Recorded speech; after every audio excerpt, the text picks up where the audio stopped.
and from it, a demon of steel.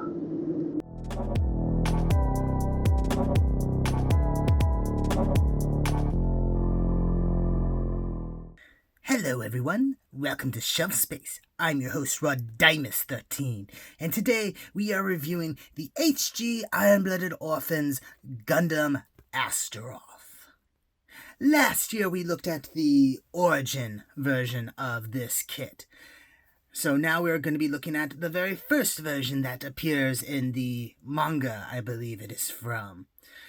Though there may be a few surprises with this. But first, let's look at the box.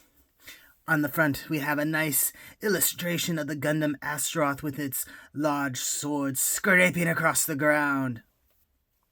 A picture of the pilot, whose name escapes me at the moment.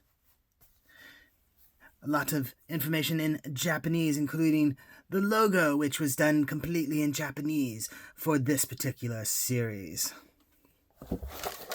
On the side, we have painted versions of the kit showing off all the things it can do. On this side, we have the same illustration as on the front, with callouts for Bandai, BandaiHobby.net, the number 19, and everything else.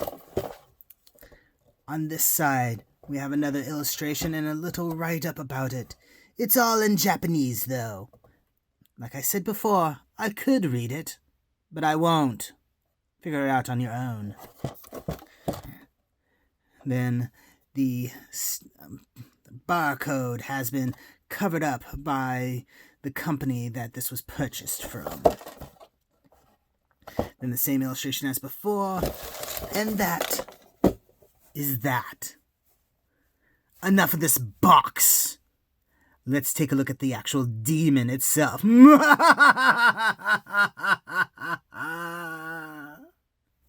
And here he is. As you might be able to tell, this isn't exactly stock. I've done a little bit of custom painting and weathering, as well as applying a matte top coat to it to give it a very realistic, used feel. It is my opinion that almost all of the kits of Iron-Blooded Orphans should receive such treatment, and this one is no different. Though I was surprised to find that this kit actually would have operated on the moon, so that had me rethink how I would have done some of my weathering. But that's enough rambling about that. Let's take an actual look at the figure itself. So, as you can see, it has a rather lovely asymmetrical design, with his left side having bulkier armor as well as a sub-arm. Well, not suppose a sub-arm, a sub-hand, perhaps?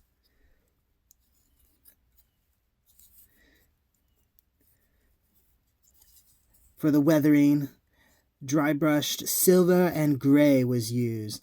The gray was an attempt to make it look as if moon dust, or regolith, I think is what it's actually called, has accumulated on the surfaces of this model.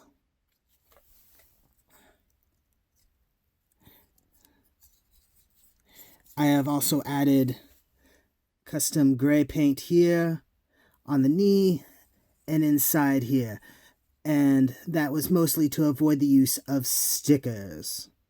There were a few color correcting ones on this, and I did not care for them.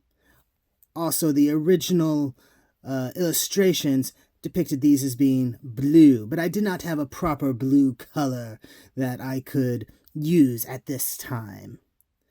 So I decided to go with gray, and I think it looks quite nice. Whether or not you agree with me is inconsequential. But for now, let's take a look at articulation, starting with the head.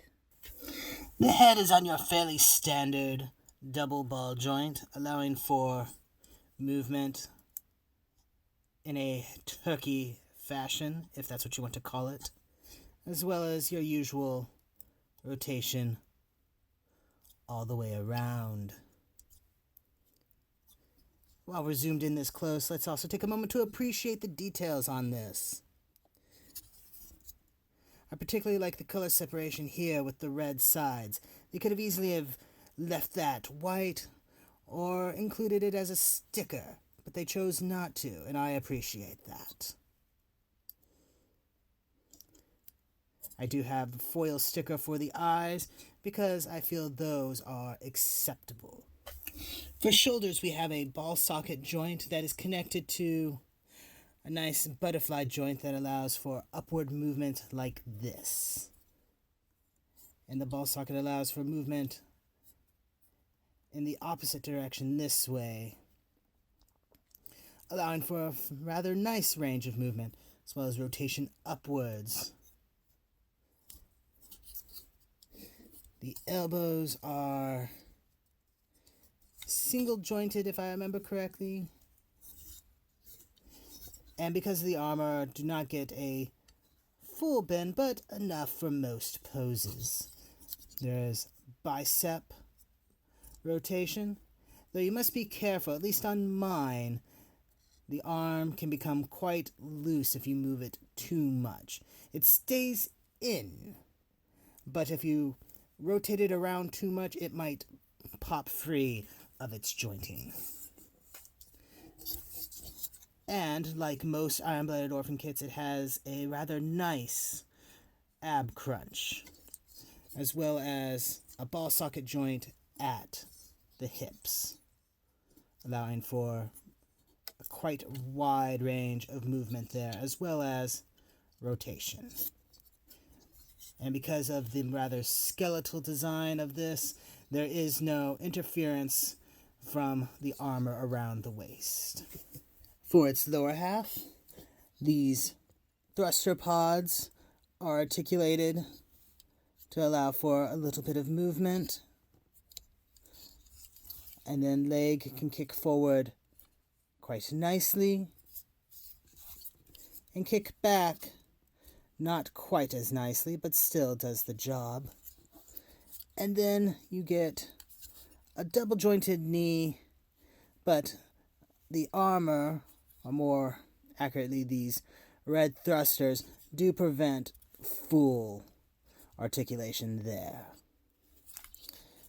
And then you have an impressive range of ankle movement due to the construction of the inner frame that this thing possesses. So, there we go.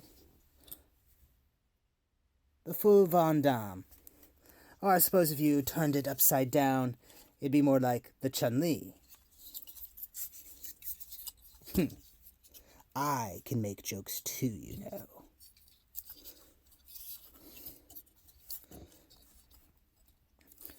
Should also be noted that on the back,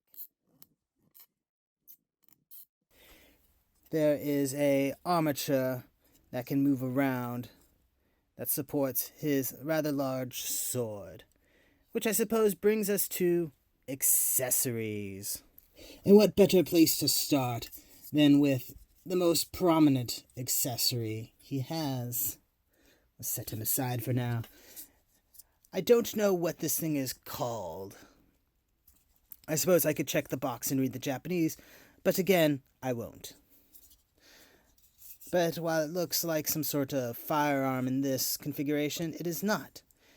You can actually fold it out, collapse it back in, fold out the handle, and you get an incredibly long sword that actually is taller than the Gundam itself.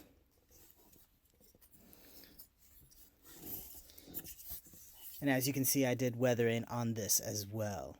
I thought about making the blade part silver, but I decided against it, at least at this time. The way you equip it is similar to what you would do for just about any other HG kit. Take off the hand, remove the back plate, put it back in there and replace the back plate.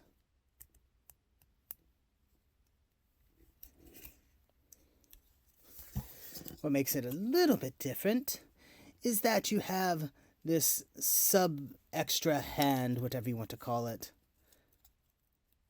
that is supposed to help hold it, at least in the story. It does little to nothing for this actual kit. It should also be noted that this sword is so big and heavy that it can't really hold it properly, which is a bit of a disappointment. There is an extra handle here, which, let's see if I can even use it. Supposedly he can hold it like this, which is better than what we were getting before, I suppose. It's like that one anime pose, right? Provided I can get the thing to balance. We'll take a picture of that.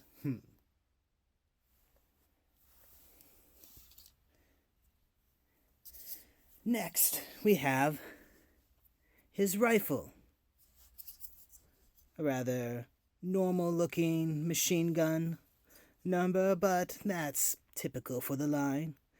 I added weathering to this as well, tried to make it look like it was covered in moon dust, at least partially. I feel I did a rather impressive job. And there's also a knife, which it's a rather well-modeled knife, but it doesn't go anywhere. He can hold it, but there's no storage for it, at least none that I could see. So I didn't even bother taking it out, because why have this when I could have the machine gun or his giant anime sword? Why, I ask you? Why?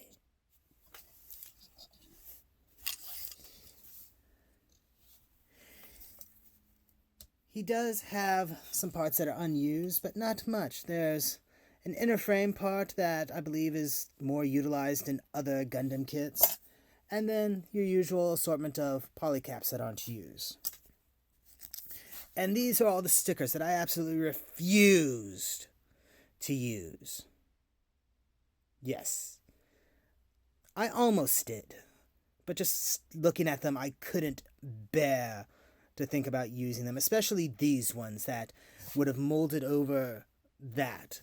And when you have stickers that fold over that much, they hardly ever look good, in my opinion. So I painted them. Perhaps the color accuracy is now inaccurate, but this is my kit. I do with it like I want. Gunpla's freedom and all that. Anyway, I almost forgot. Comparisons.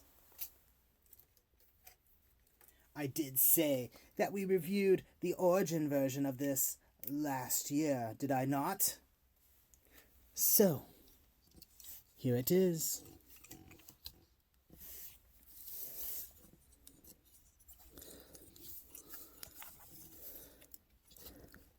Get them all straightened out.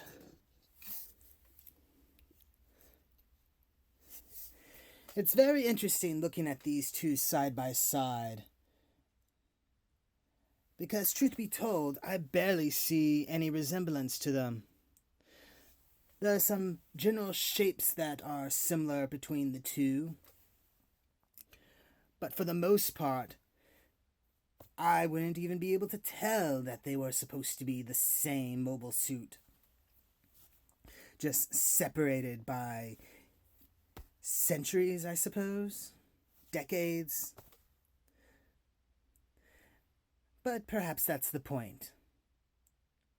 Either way, that has been a review. Thank you very much for watching. Don't forget to like, comment, subscribe, all those fine YouTube manipulations. And don't forget, do not forget, she doesn't belong here. She doesn't.